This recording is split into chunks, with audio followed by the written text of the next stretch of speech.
Hello friends, तर स्वागत आहे तुमचं आपल्या या यूट्यूब चॅनलवरती. मित्रांनो, चॅनलवर नवीन असाल तर चॅनलला सबस्क्राईब नक्की करा. रियांश तिला पाहून हलकं हसत होता आणि मग तो आपल्या खोलीत निघून गेला. ही न्यासा काही दरवाजा का उघडत नाहीये? बरं, एक काम करते, तिला फोन करते. नियती स्वतःशीच पुटपुटली. तेवढ्यातच ती घाबरून म्हणाली, अरे देवा, माझा फोन कुठे आहे? काही क्षणांनी तिच्या चेहऱ्यावर काळजी उमटली. ओ गॉड, मी माझा फोन रियांशच्या कारमध्येच तर ठेवला नाही ना? काय केलंस नियती तू? एकदम डफर आहेस तू. फोन तर आणलाच पाहिजे. अखेर फोनचा विषय आहेच. इतकं म्हणून ती झपाट्याने पायऱ्या चढत वर गेली.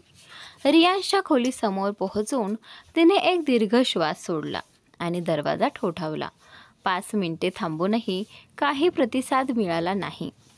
तिचा संयम सुटत चालला होता. ती पुन्हा दरवाजा ठोठावते, पण आतून काहीच आवाज येत नाही. मग ती थोडा वेळ थांबते आणि दरवाजा हळूच उघडते. आत नजर टाकते. खोली रिकामी होती. ती पुढे सरकते आणि एका बाजूला असलेला दरवाजा दिसतो. रियांशचा लायब्ररी रूम. ती तिकडे जाते. आत आली तर मंद प्रकाशात तिला रियांशचा चेहरा दिसतो. तो लॅपटॉपमध्ये पूर्णपणे गुंतलेला होता. नियती इकडे तिकडे बघत लाईटचा स्विच शोधते. काही वेळाने तिला स्विच दिसतो आणि ती लाईट ऑन करते. प्रकाश पडताच रियांश वर पाहतो. समोर नियती उभी असते, पण तो तिच्याकडे दुर्लक्ष करून पुन्हा लॅपटॉपकडे बघू लागतो. या माणसाने मला इग्नोर केलं, नियती स्वतःशीच म्हणते. आता दाखवतेच. इतकं म्हणून ती सरळ त्याच्याकडे जाते. तुझ्या कारची चावी दे. माझा मोबाईल बहुतेक तुझ्या कारमध्येच राहिला आहे. त्यानंतर त्या क्षणी रियांशच्या लॅपटॉपवर राघव आणि काही कर्मचारी ऑनलाईन होते. ते सगळे घरून मीटिंगला जोडलेले होते.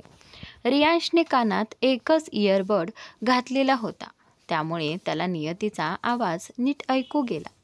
दुसरा इयरबड टेबलवर ठेवलेला असल्याने बाकी लोकांनाही तिचा आवाज ऐकू गेला. राघवला हे माहिती होतं, पण उरलेले तिघे आश्चर्यचकित झाले. त्यांनी फक्त आवाज ऐकला, चेहरा नाही. रियांश, मी काहीतरी बोलते तुला. काही ऐकू येत नाही का तुला? नियतीने पुन्हा विचारलं. रियांशने डोळे मिटले आणि शांत आवाजात म्हणाला, डिस्कशन संपलं. उरलेलं उद्या ऑफिसमध्ये बोलू. मग त्याने एक बटन दाबून लॅपटॉप बंद केला आणि तिच्याकडे पाहत म्हणाला, थोडं थांबू शकली नाहीस? मला मध्ये का बोलावंसं वाटलं तुला? आम्ही लाईव्ह होतो. नियती त्याला थांबवत म्हणाली, रियांश, मला त्यांचं काही नाही. मला माझा फोन हवाय आणि तो तुझ्या कारमध्ये राहिला आहे, म्हणून चावी दे. रियांश शांतपणे म्हणाला, चावी कशाला हवी? तुझा फोन माझ्याकडेच आहे. असं म्हणून त्याने आपल्या खिशातून तिचा फोन काढून दाखवला. नियती पुढे जाऊन तो घेणार इतक्यात त्याने पुन्हा फोन खिशात ठेवला. नियतीने त्याच्याकडे बोट दाखवत काहीतरी म्हणायला तोंड उघडलं, पण रियांशने तिचं मनगट पकडून तिला आपल्याकडे ओढलं. ती तयार नव्हती, त्यामुळे तोल जाऊन ती थेट त्याच्यावरच पडली. क्षणभर दोघे एकमेकांच्या अगदी जवळ आले. ती घाईघाईने उठली आणि निघू लागली, पण त्याने पुन्हा तिचा हात धरला. फोन न घेता जातेस? न्यासाला कॉल कसा करणार?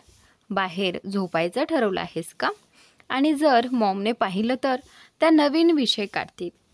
हे लग्न तर जबरदस्तीचं होतं असं म्हणतील. तू हुशार दिसतेस मला, पण अशा मूर्खपणाच्या गोष्टी करू नकोस ज्या तुलाच त्रास देतील. इतकं म्हणून त्याने तिचा हात सोडला. नियती बाहेर आली.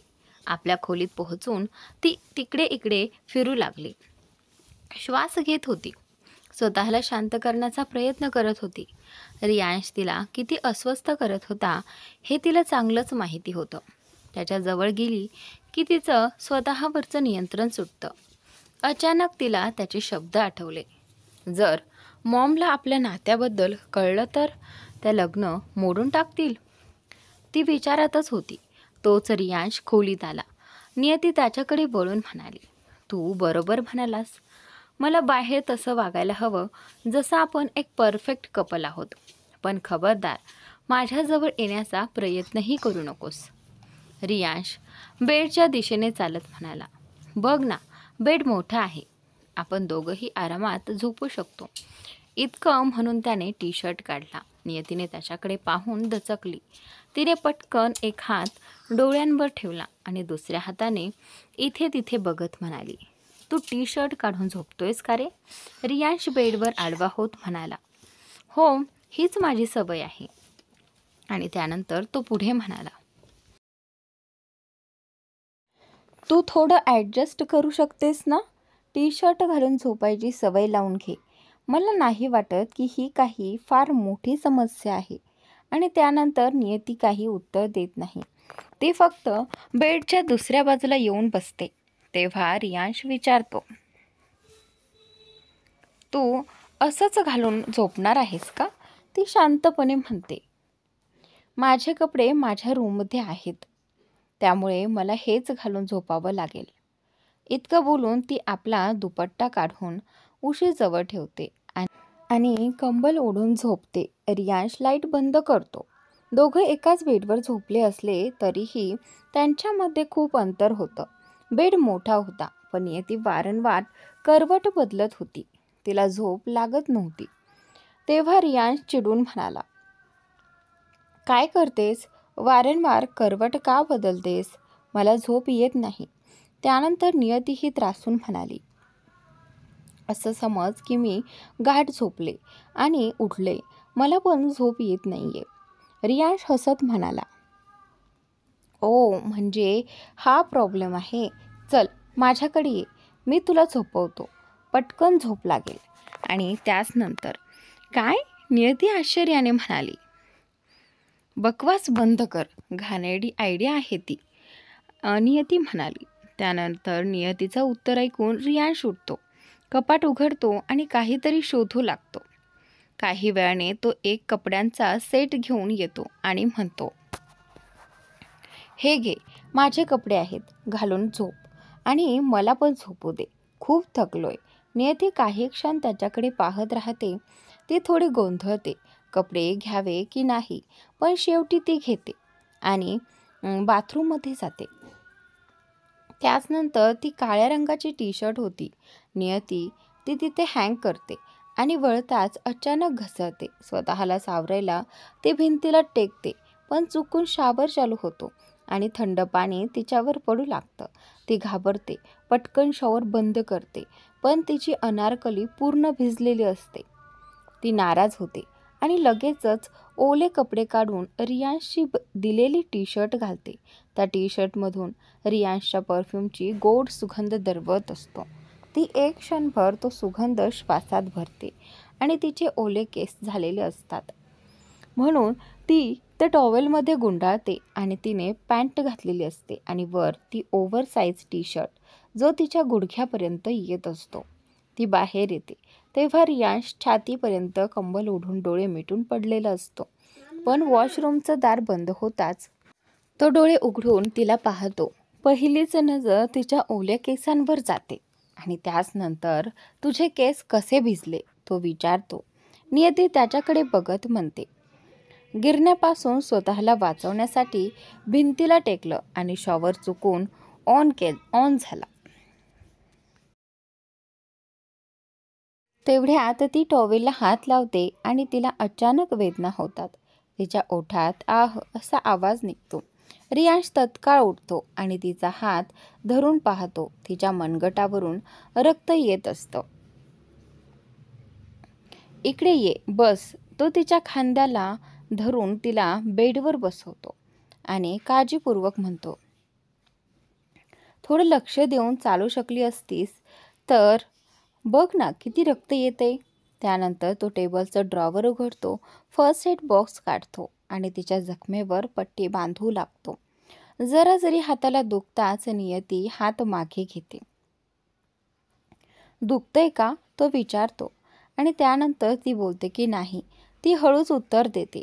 रियांश तिच्याकडे पाहतो आणि मग तिच्या जखमेवर हलकेच फुंकर मारतो. नियतीच्या मनात विचार येतो, हा तोच गर्विष्ठ रियांश का जो पहिल्यांदा भेटला तेव्हा रागीट होता? ज्याचं ॲटिट्यूड सगळ्यात वर होतं. पण आज त्याचा हा कोमल चेहरा पाहते. खरंच प्रत्येक व्यक्तीचे दोन पैलू असतात आणि आज ती त्याचा दुसरा पैलू पाहते. तिची नजर हळूहळू त्याच्या चेहऱ्यावरून खाली जाते आणि ती त्याच्या मजबूत शरीरयष्टीकडे पाहते. नकळत तिचं मन थबकून राहतं. जर त्याने पाहिलं की मी त्याच्याकडे असं पाहते तर काय विचार करेल तो? या विचाराने ती पटकन नजर वळवते. पट्टी बांधून झाल्यावर रियांश म्हणतो, आज वाटतं तू मला झोपू देणार नाहीस. मला त्रास देण्याचा छान मार्ग सापडलाय ना? त्यानंतर इकडे हे बोलून तो बॉक्स ठेवतो आणि ड्रॉवरमधून हेअर ड्रायर काढतो. हे घे, केस वाळून घे, नाहीतर सर्दी होईल. नियती हात पुढे करते पण रियांश म्हणतो, तुझ्या हाताला दुखतंय, मी करतो. तो टॉवेल काढून ड्रायर चालू करतो आणि तिचे केस वाळवू लागतो. त्याच्या बोटांनी तिच्या केसातून फिरत कधी तिच्या मानेवरही स्पर्श होत होता. त्या स्पर्शाने नियती अस्वस्थ होत होती. तिला वाटत होतं हे लवकर संपवावं, पण रियांशला वाटत होतं हे क्षण थांबावेत. दोघांच्या मनात एकाच वेळी धडधड चालू होती. शेवटी नियती त्याचे हात पकडते आणि म्हणते, झालं, आता पुरे. आणि त्यानंतर ती उठून आपल्या बाजूला येते आणि कंबल ओढून झोपते. रियांश काही वेळ तिच्याकडे पाहत राहतो. ती मात्र डोक्यापर्यंत कंबल ओढते, तो मला पाहू नये म्हणून. रियांशही दुसऱ्या बाजूला झोपतो, पण त्याला बेचैनी वाटत होती. तो एसीचं तापमान वाढवायचा विचार करतो, पण लगेच थांबतो. नियतीला सर्दी होईल म्हणून रिमोट बाजूला ठेवून तो छताकडे पाहत पडतो. थोड्याच वेळापूर्वी जेव्हा तो तिचे केस वाळवत होता तेव्हा तिच्या केसांचा सुगंध त्याला मोहित करून गेला होता. अजूनही तोच सुगंध त्याच्या श्वासात रेंगाळत होता आणि त्यामुळेच त्याला झोप लागत नव्हती. थोड्या वेळाने तो उठतो, उशी घेतो आणि सोफ्यावर जाऊन पडतो. डोळे मिटतो, पण मन मात्र अजूनही नियतीच्या त्या क्षणात अडकलं असतं.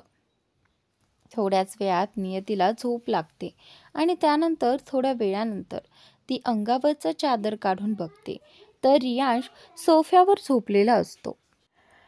ती विचारात पडते, हा सोफ्यावर का झोपला असेल? पण तिला काही उत्तर मिळत नाही. तीही मग परत झोपते. आज तीही खूप थकलेली असल्याने तिलाही लवकर झोप लागते. रियांशला झोप लागून 2 तास झाले असतील. तेवढ्यात त्याला अंगात थकवा आणि वेदना जाणू लागतात. तो उठतो आणि बेडवर येऊन आडवा होतो. खोलीत अंधार असला तरी मंद प्रकाश असल्याने त्याला नियती दिसत असते. ती शांत झोपलेली असते. रियांश तिच्या जवळ जातो, तिच्या कपाळावर हलकं चुंबन देतो आणि त्याला एक विलक्षण शांततेची भावना होते. मग तो डोळे मिटून झोपून जातो. सकाळी 6 वाजता रियांशचे डोळे उघडतात. तो करवट घेतो आणि एका क्षणासाठी थबकतो, पण लगेच सगळं आठवतं. तो तिच्याकडे बघतो. नियती सरळ झोपलेली असते. चेहऱ्यावर काही केस आलेले असतात. रियांश हळूच हात पुढे करून ते केस बाजूला सारण्याचा प्रयत्न करतो, पण तेवढ्यात नियती करवट घेते आणि दुसऱ्या बाजूला झोपते. तो डोळे मिटतो, घड्याळ बघतो. 6 वाजलेले असतात. मग तो सावधपणे उठतो, टी-शर्ट घालतो आणि जिमला निघतो. आणि त्यानंतर 1 तासानंतर तो परततो तर नियती अजूनही झोपलेली असते. तो मनात विचारतो, ही अजून उठली नाही? कॉलेजला नाही का जायचं? आणि मग तिला उठवायचा ठरवतो.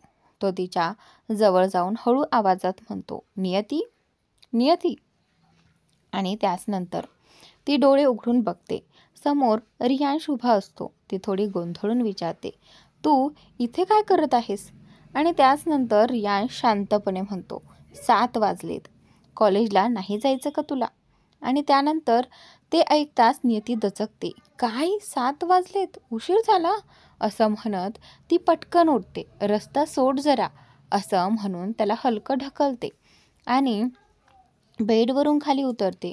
ती बाहेर जायला लागते, पण खाली घरच्यांचे आवाज ऐकून ती परत आत येते. आरशात स्वतःकडे पाहते आणि विचारते, अरे देवा, मी असं कसं जाऊ शकते बाहेर? आणि त्यानंतर रियांश, ज्याला तिने क्षणभरापूर्वी ढकललं होतं, तो थोडा सावरतो आणि तिच्या घाईघाईतल्या हालचालींकडे बघत राहतो. तिच्या विचित्र चेहऱ्याचे भाव पाहून त्याला हसू आवरत नाही. आणि त्यानंतर तो तिच्या जवळ जातो आणि म्हणतो, तू मला ढकललं का? आणि त्यानंतर काय? नियती थोडी गोंधळते, पण लगेचच आठवतं की तिने घाईत त्याला खरंच ढकललं होतं. तिला समजत नाही काय उत्तर द्यावं. आणि त्यानंतर ती लाजत म्हणते, ओ, घाईत मी कदाचित थोडं जोरात ढकललं असेल. आणि त्यानंतर तुला लागलं नाही ना? नियतीने विचारलं. रियांश तिच्याकडे पाहून म्हणतो, नाही, नाही लागलं. मग थोडं खट्याळपणे बोट दाखवत म्हणतो, पण पुन्हा असं झालं तर चालणार नाही, समजलंस? असं म्हणून तो वॉशरूमकडे निघतो. आणि त्यानंतर तो दरवाजापाशी पोहोचतो. तेवढ्यात नियती त्याचा हात पकडते, पण रियांश थोडा दचकतो. तिच्या हाताच्या स्पर्शाने तो तिच्याकडे बघतो. ती हलकेच हात सोडते आणि त्याच्यासमोर उभी राहते. ती थोडी घाबरून म्हणते, रियांश, मला उशीर होतोय आणि माझे कपडे इथे नाहीत. मी असं बाहेर जाऊ शकत नाही आणि कुणाला बोलवायचंही नाहीये मला नकोय की कुणी मला या कपड्यांमध्ये पाहावं. आणि त्याचमुळे आता इथे रियांश निर्विकारपणे म्हणतो, का? या कपड्यांमध्ये काय प्रॉब्लेम आहे? मला काही फरक नाही पडत, तू स्वतः बघून घे. असं म्हणून तो वॉशरूममध्ये जायला लागतो. आणि त्याचनंतर पण नियती पुन्हा त्याच्यासमोर उभी राहते आणि म्हणते, रियांश, तू समजत नाहीस का? मी असे कशी बाहेर जाऊ? सगळे काय विचार करतील? हे किती अवघडून जाण्यासारखं आहे. आणि त्याचनंतर इथे रियांशच्या चेहऱ्यावर हलकं स्मित येतं. तिला छेडायची एक छान संधी मिळते. तो हसत म्हणतो, जा ना, कुणी काही विचार करणार नाही आणि कुणाला वाटलं तर वाटू दे. जर तू माझे कपडे घातले असते तर कदाचित थोडं विचित्र वाटलं असतं, पण. आणि त्यानंतर असं म्हणत तो तिचं मनगट पकडतो, तिला आपल्याकडे थोडं ओढतो आणि तिच्या डोळ्यात बघून म्हणतो, जेव्हा तू आपल्या नवऱ्याचे कपडे घातले तेव्हा घाबरण्यासारखं काहीच नाही. त्याच्या हाताने ओढल्यामुळे तिच्या सैल टी शर्टची एक बाजू खांद्यावरून सरकते. तिची गोरी त्वचा दिसताच रियांश थोडा थांबतो. तो तिला व्यवस्थित करण्यासाठी हात पुढे करतो, पण मग स्वतःलाच जाणीव होते, मी काय करतोय? त्यानंतर तो लगेच हात मागे घेतो. तिच्या बाजूला होत दरवाजा बंद करतो. नियती तिथेच उभी राहते, थोडी अवाक होते, थोडी गोंधळलेली, कारण त्याने मदत करण्याऐवजी तिला तशीच सोडून दिलं होतं. आणि त्यानंतर कसला धडा शिकून गेलाय आहे हा? आता त्याचं उत्तर मला स्वतःला शोधावं लागेल. नियती स्वतःशीच म्हणाली, वेड्यासारखंच मी त्याच्याकडून काहीतरी अपेक्षा ठेवली होती.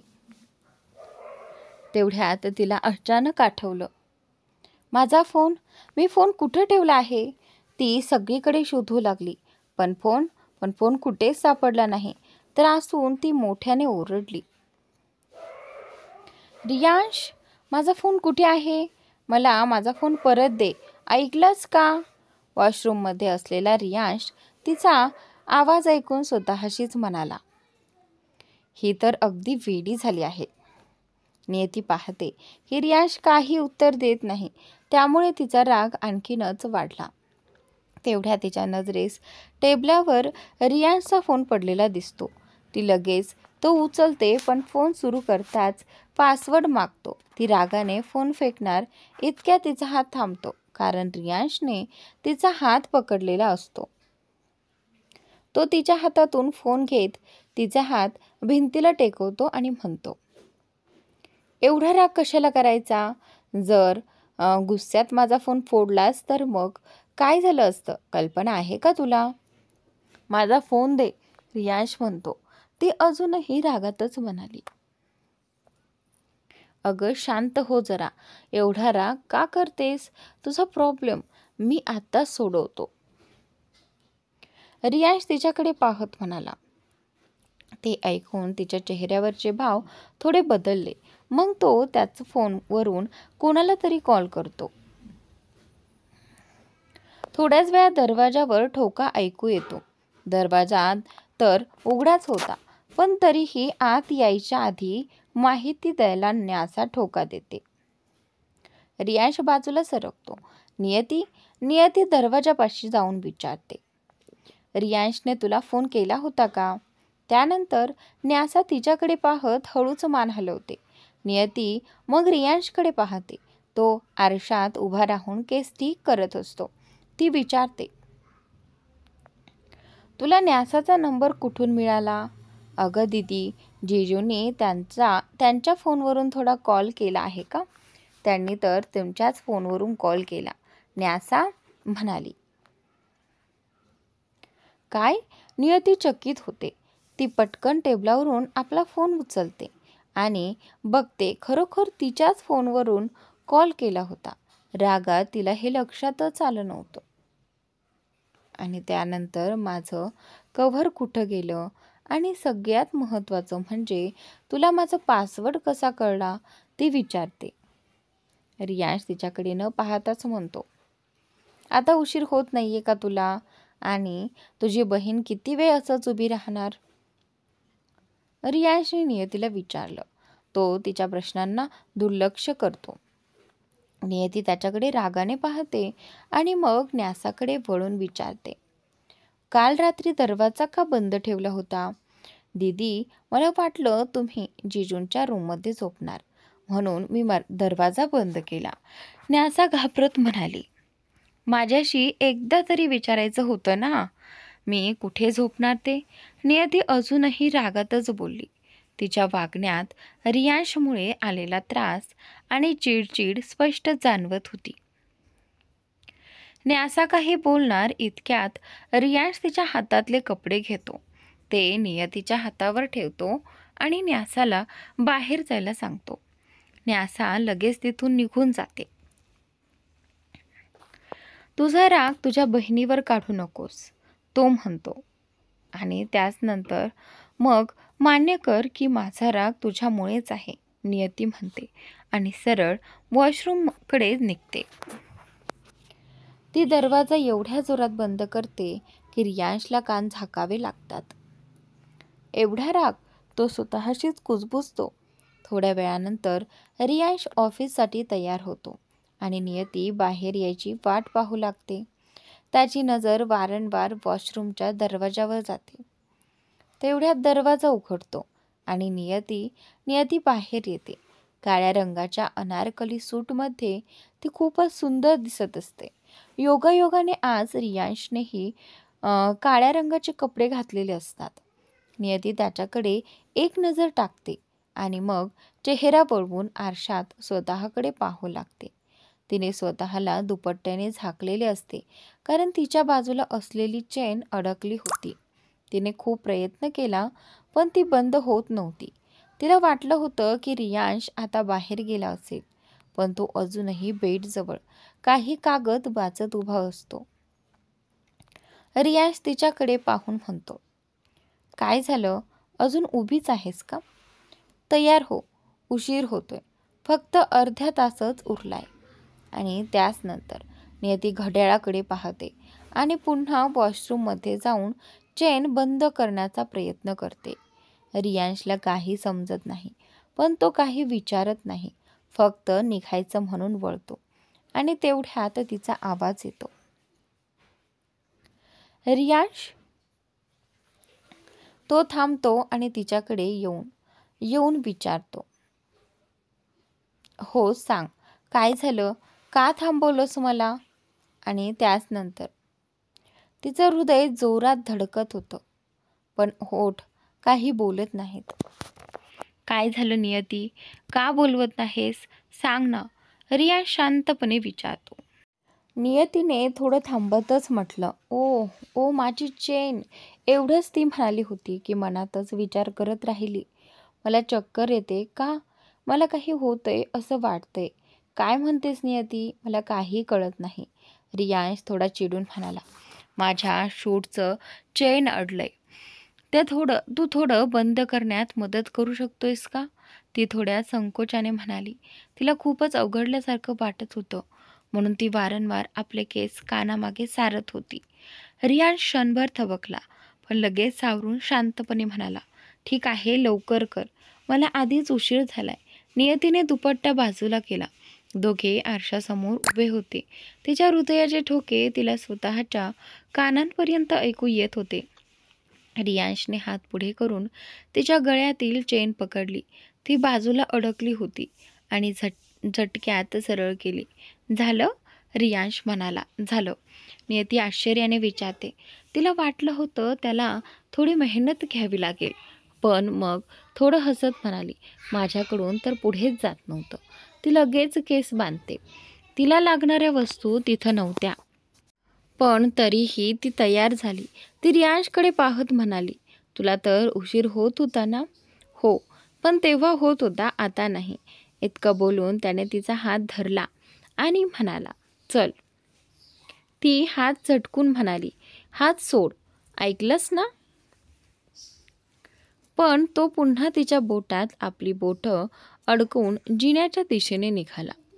ती हात सोडवण्याचा प्रयत्न करत असतानाच ते खाली पोहोचले. सगळे आपल्याकडे बघतायत, तो हळूच म्हणाला. आणि त्यानंतर इकडे घरचे सगळे जेवायला बसणार होते. ते त्यांना पाहून थांबले. दोघंही खूप सुंदर दिसत होते. रियांश हळूच म्हणाला, आता तू फक्त अन्याची मैत्रीण नाहीस, ठाकूर घराण्याची लहान सून आहेस. आज तुझा या घरातला पहिला सकाळचा दिवस आहे. सगळ्यांच्या पायाला हात लावून त्यांचं मन जिंकायचं आहे. All the best. ते दोघं पुढे पोहोचतात. रियांश तिचा हात सोडतो आणि त्यानंतर अन्या आनंदाने म्हणते, आमच्या नव्या कपलचं स्वागत करा. सगळे हसतात. नियती तिला डोळ्यांनीच पाहून म्हणते, पाहून घेईन असा कटाक्ष टाकते. ती आधी दादींच्या पायाला हात लावते. दादी म्हणतात, नेहमी आनंदात राहा. नियतीच्या चेहऱ्यावर स्मित उमटतं. मग ती अवधानकडे झुकते, पण त्याचवेळी कोणाच्या तरी शब्द तिच्या कानात घुमतात. ती गोळी अवधान ठाकूरच्या नावावर रजिस्टर आहे हे आठवताच तिचं मन संकोचतं. पण तिला कळतं की आता भावना नाही, बुद्धीने वागायचं आहे. ती त्यांच्या पायाला हात लावते. अवधान हसत तिला मिठीत घेतो. तू सून नाही, आमची मुलगी आहेस. त्यांच्या बोलण्याने ती काही क्षण विचारात पडते. मग ती इशिताकडे जाते. इशिता पुढे येऊन तिला मिठी मारत म्हणते, माफ कर मला, तणावात मी चूक केली. सगळेच आश्चर्यचकित आणि आनंदित होतात. नियतीच्या चेहऱ्यावर हलकंसं स्मित असतं. इशिता म्हणते, आज तुझी पहिली रसोई आहे. तुला काहीतरी गोड बनवावं लागेल. हे ऐकून नियती थोडी गोंधळते. घड्याळात बघते. फक्त 15 मिनिटं उरलेली होती. ती काही बोलू शकत नाही. तिच्या चेहऱ्यावर हलकीशी स्मित रेषा असते. तेव्हाच रियांश येऊन म्हणतो, मॉम, रसोईची रीत उद्या करूया ना. आज ती कॉलेजला उशीर करते. म्हणजे त्याला म्हणायचं असतं की तिला कॉलेजला जायला उशीर झालाय आणि या सगळ्यांमुळे तिचं बरंच नुकसानही झाले. अवधान लगेच म्हणतात, हो बरोबर आहे बेटा, आज तू शांतपणे कॉलेजला जा. रीत उद्या कर. अभ्यास जास्त महत्त्वाचा आहे. आणि त्यानंतर दादी म्हणतात, चला सगळे बसूया. आज गोड खायचं मन होतं, पण दिसतंय पोत आणि मुलगा दोघंही नाही खाऊ देणार. त्यानंतर सगळे हसतात. नियती मीराकडे जाते. तुम्हाला कसं विसरेन मी, असं म्हणत तिच्या पायाला हात लावते. आणि त्यानंतर मीरा हसून तिला गळ्यात घेते. रियांशला मात्र हे काहीच आवडत नाही. तो रागाने टेबलवर जाऊन बसतो आणि मोठ्याने म्हणतो, पंखुडी, माझा नाश्ता आण. पंखुडी जी सगळ्यांच्या बसण्याची वाट पाहत बघत होती. त्याचा एवढा रागीट आवाज ऐकून घाबरते. सगळ्यांना आश्चर्य वाटतं. अचानक इतका राग का? सगळे टेबलवर बसतात. मीरा आणि नियती मिळून सर्व करायला लागतात. पंखुडी घाईघाईने रियांशचा नाश्ता वाढते. नियतीला दिसतं की पंखुडी खूप घाबरली आहे. ती तिच्या हातातून फ्रूट स्मूदीचं बाउल घेते आणि रियांशच्या प्लेटमध्ये टाकायला जाते. पण रियांश लगेच म्हणतो, तू का सर्व करतेस? इतकं बोलून तो तिच्या हातातून बाउल घेतो आणि परत पंखुडीकडे देतो. नंतर नियतीला आपल्या शेजारच्या रिकाम्या खुर्चीवर बसवतो. नियती मनात विचार करते, हा माणूस खरंच समजायला कठीण आहे. याचा मूड कधी काय बदलतं काही सांगता येत नाही. शेवटी या माणसाचं मूड तरी काय आहे? गिरगिटपेक्षाही पटकन रंग बदलतो. पंखुडी मनातच विचार करत होती. रियांश म्हणाला, पंखुडी, नियतीलाही हेल्दी ब्रेकफास्ट सर्व कर. त्यानंतर जी जी साहेब असं म्हणत पंखुडी नियतीकडे वळली. पण नियती तिला थांबवत म्हणाली, पंखुडी, नको, मला असं काही खायचं सवय नाही आणि तुला मला सर्व करण्याची गरज नाही. मी स्वतः घेते. जी, एवढं म्हणत पंखुडीने मान हलवली. तेव्हाच रियांश म्हणाला, काय जी? तिने नाही म्हटलं आणि तू लगेच मान्य केलंस? तिला हेल्दी फूड खायचं आहे म्हणजे तूच सर्व करशील आणि मी सांगतोय म्हणजे करायचंच, रियांशने पंखुडीला सांगितलं. जी सर, एवढं म्हणत पंखुडीने प्लेट पुढे केली आणि त्यात पॅनकेक ठेवला. नियतीने रियांशकडे रागाने पाहिलं पण लगेच नजर वळवली. फॅमिलीसमोर काहीही बोलणं तिला योग्य वाटलं नाही, पण तिच्या मनात एक खंत होती. रियांश तिच्यावर बायको असल्याचा हुकूम चालवत होता. तिने त्या पॅनकेककडे एक नजर टाकली. वास घेण्यासाठी तिने प्लेटकडं थोडं वाकून पाहिलं. कोणतीही सुगंध नव्हती. दिसायला तरी छान आहे, पण खायला कसं असेल?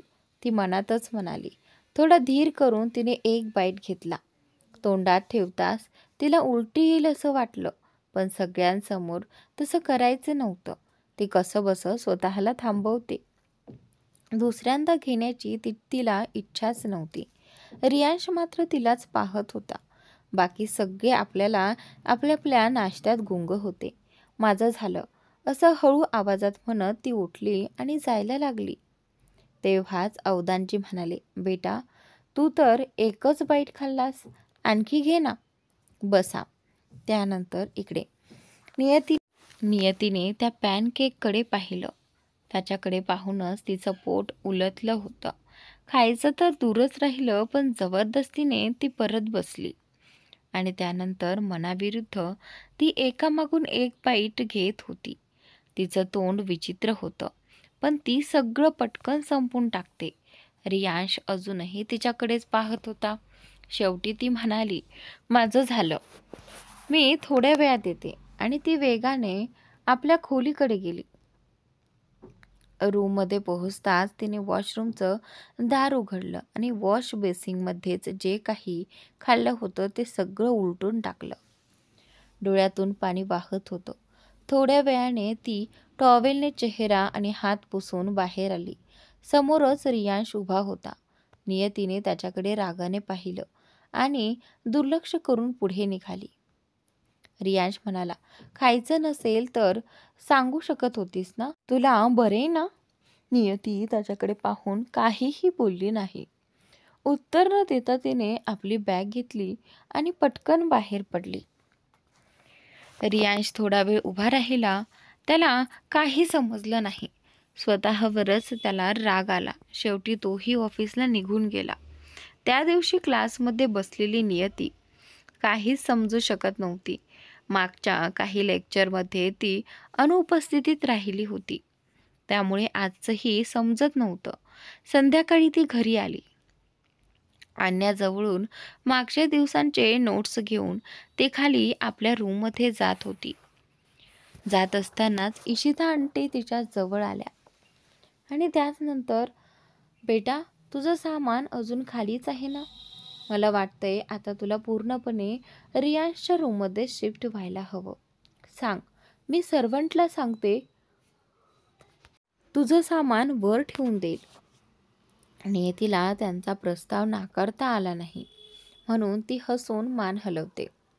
ठीक आहे, तू तुझं सामान पॅक करून ठेव, मी सर्वंटला सांगते, असं आंटी म्हणाल्या.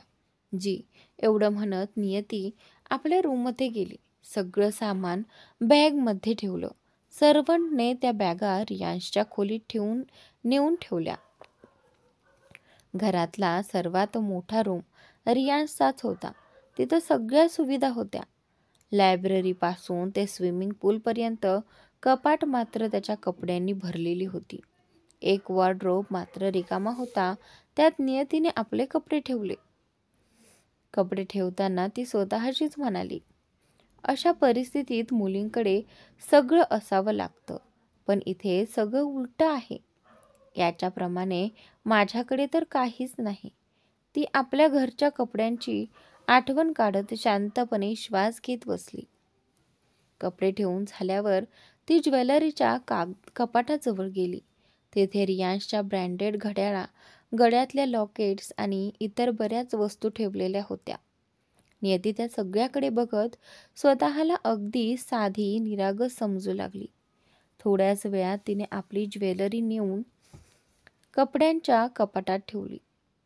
घड्याळ म्हणून तिच्याकडे फक्त 3 सध्या हातात घातलेले एकच घड्याळ होतं.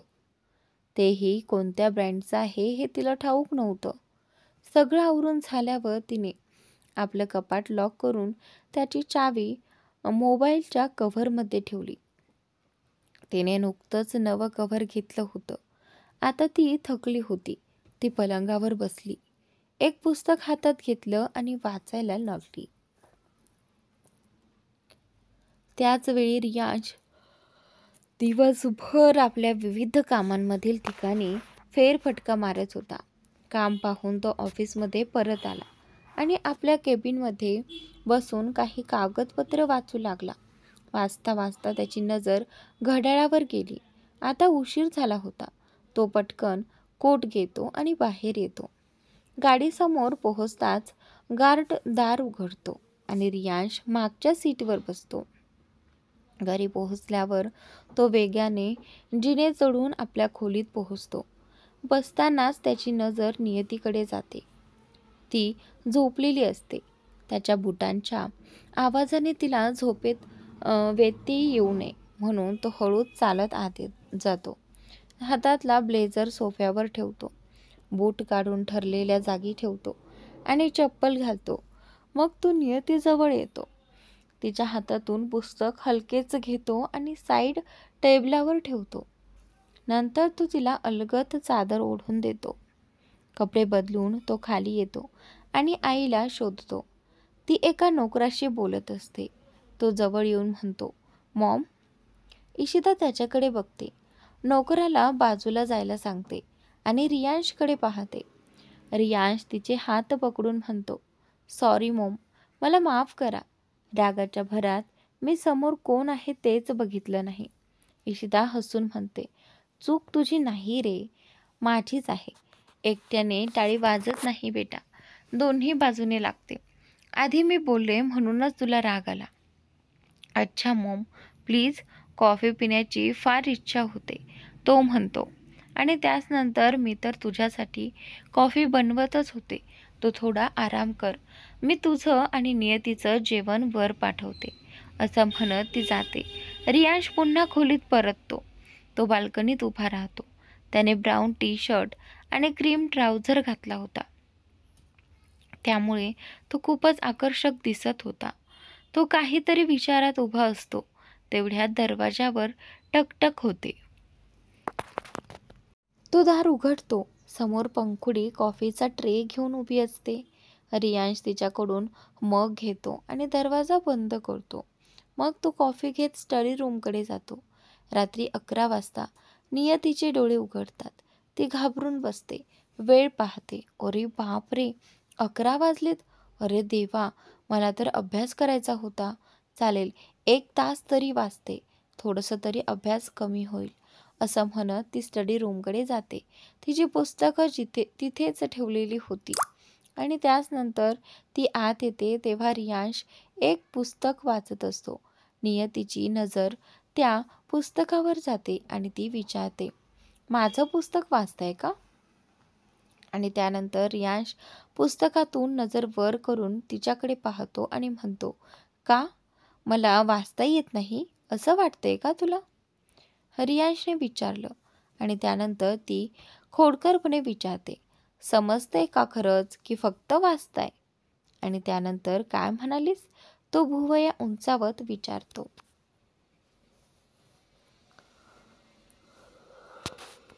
मला वाटतंय तुम्ही वाचताय पण काही समजत नाहीये, कारण तुम्ही ज्या टॉपिकवर आहात तो माझ्या डोक्यातून जातोय, तर तुमच्या डोक्यात काय जाणार? नियती रियांशला म्हणते. रियांश हलकंसं हसतो. तू मला समजतेस तरी काय? रियांश तिला विचारतो. ती हसत म्हणते, समजायचं काय आहे? तुम्ही बिझनेस फील्डमधले, त्यामुळे तुम्हाला तिथलं ज्ञान जास्त असेल.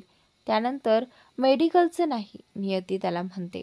आणि जर मी म्हणालो की मला दोन्हीचं ज्ञान आहे तर? तो आत्मविश्वासाने म्हणतो, असं होऊ शकत नाही. ती लगेच म्हणते, इतका आत्मविश्वास बरा नाही. कोणालाही ओळखल्याशिवाय त्याचा अंदाज बांधू नकोस, तो शांतपणे म्हणतो. ती हसत म्हणते, आता तुम्ही हे सांगणार नाही ना की तुम्ही मेडिकलचं शिक्षण घेतलंय? मी असं कोणी सांगत नाही, पण तू माझी खिल्ली उडवलीस म्हणून सांगतोय. तुझी ही कात्रीसारखी जीभ थोडी थांबवायला हवं ना, तो मिश्किलपणे म्हणतो. नियती आता त्याच्याकडे रागाने बघते. ज्ञान आणि भावना. For your kind information, Riyansh म्हणाला. मी एक मेडिकल स्टुडंट होतो. ज्या वर्षी मी स्वतःचं हॉस्पिटल सुरू करण्याचा विचार केला, त्याच वर्षी मला घरचा बिझनेस सांभाळावा लागला. त्यामुळे मेडिकलचं शिक्षण मध्येच सोडावं लागलं. पण ज्ञान अजूनही आहे माझ्याकडे. मी तुला शिकवू शकतो, एक शिक्षक म्हणून. नियतीचं तोंड आता पूर्ण बंद झालं होतं. तिच्याकडे काही बोलायला शब्दच नव्हते. ती फक्त रियांशकडे पाहत राहिली. त्याच्या डोळ्यात तिला स्वतःचं स्वप्न दिसत होतं. आता तिला अपराधी वाटत होतं. नकळत तिनं रियांशच्या भावना कदाचित थट्टेत उडवल्या होत्या. सॉरी, मला खरंच माहिती नव्हतं, ती अपराधीपणे म्हणाली. रियांश शांतपणे विचारतो, कुठला टॉपिक तुला समजला नाही? रियांशने विचारलं. ॲक्सियल स्केलेटल सिस्टेम, नियतीने उत्तर दिलं. आणि त्यानंतर इकडे बस, तो तिच्या शेजारी बसायला सांगतो. तर त्यावेळी आता इथे नियती ती खुर्चीकडे बोट दाखवत विचारते, तुला दुसरी कुठे जागा दिसते का? दिसत असेल तर तिकडे बस. नाही, फक्त खात्री करत होते. ती हलकंसं हसत त्याच्या शेजारी येऊन बसते. रियांश तिला संपूर्ण स्केलेटल सिस्टीम इतक्या स्पष्ट आणि सोप्या भाषेत समजावतो की तिच्या क्लास टीचरनाही तेवढं नीट समजावता आलं नव्हतं. नियती आता रियांशने पूर्णपणे इम्प्रेस झाली होती. समजलं, तो विचारतो. खूप छान समजलं, ती त्याच्या डोळ्यात पाहत म्हणते. भूक लागली आहे का? तो पुस्तक बंद करत विचारतो. आणि त्यानंतर नियती पोटावर हात ठेवत मान हलवते. तू इथेच थांब, मी काहीतरी आणतो, तो म्हणतो. तू आणशील? ती थोडी आश्चर्यचकित होते. सकाळी माझ्यामुळे तू काही खाऊ शकली नाहीस, म्हणूनच मी एखाद्या मुलीच्या उपवासाचा पाप माझ्या माती घ्यायला तयार नाही, असं म्हणत तो स्टडी रूममधून बाहेर पडतो. तो खाली स्वयंपाकघरात जातो. दोघांचं जेवण त्यानं आधीच ठेवून दिलं होतं. तो ते ओव्हनमध्ये गरम करून पुन्हा वर स्टडी रूममध्ये आणतो. नियती अजूनही तिथे बसून त्याने शिकवलेलं रिपीट करत असते. रियांश टेबलावर जेवण ठेवतो. आलू पराठा आणि पनीर पराठा हे पाहताच नियतीची भूक अजून वाढते आणि ती पटकन एक पराठा उचलून खायला लागते. तर तू तर हे सगळं खात नाहीस ना, ती विचारते. आणि त्यानंतर रियांश अचानक तिचा हात पकडतो आणि तिच्या हातातला पराठा तुटवून त्याचा एक तुकडा स्वतःच्या तोंडात टाकतो. खात नाही पण खाऊ शकतो असं म्हणून तो हलकं हसतो. आणि त्याचनंतर रियांशच्या या कृतीनं नियतीचं हृदय धडधडू लागतं. ती काही बोलतही नाही. पटकन एक पराठा संपवून ती उठते आणि म्हणते, मला झोप येते आणि निघून जाते. ती खोलीत जाऊन प्रथम बाथरूममध्ये हात धुते, मग टेबलवरचा ग्लास उचलून पाणी पिते आणि आपल्या बिछाण्यावर झोपते. थोड्याच वेळात रियांशही येतो आणि नेहमीप्रमाणे सोफ्यावर जाऊन झोपतो. नियतीला हे पाहून थोडं विचित्र वाटतं. तो नेहमी सोफ्यावरच का झोपतो? काय त्याला माझ्यासोबत झोपताना गैरसोयीचं वाटतं का, की काही दुसरंच कारण आहे? अरे राहू दे आता, झोपते मी, ती मनात म्हणते. उद्या सकाळी पहिलं किचन आहे माझं. पहिली रसोई असते तिची आणि ती डोळे मिटते. रात्रीच्या अर्ध्या भागात रियांश हळूच उठतो आणि बिछाण्यावर येऊन तिच्या शेजारी शांतपणे झोपतो. तेव्हाच त्याला छान झोप लागते. तर मित्रांनो, आजचा भाग इथे संपलेला आहे. पुढील भाग खूप इंटरेस्टिंग आहे, तर नक्की पहा.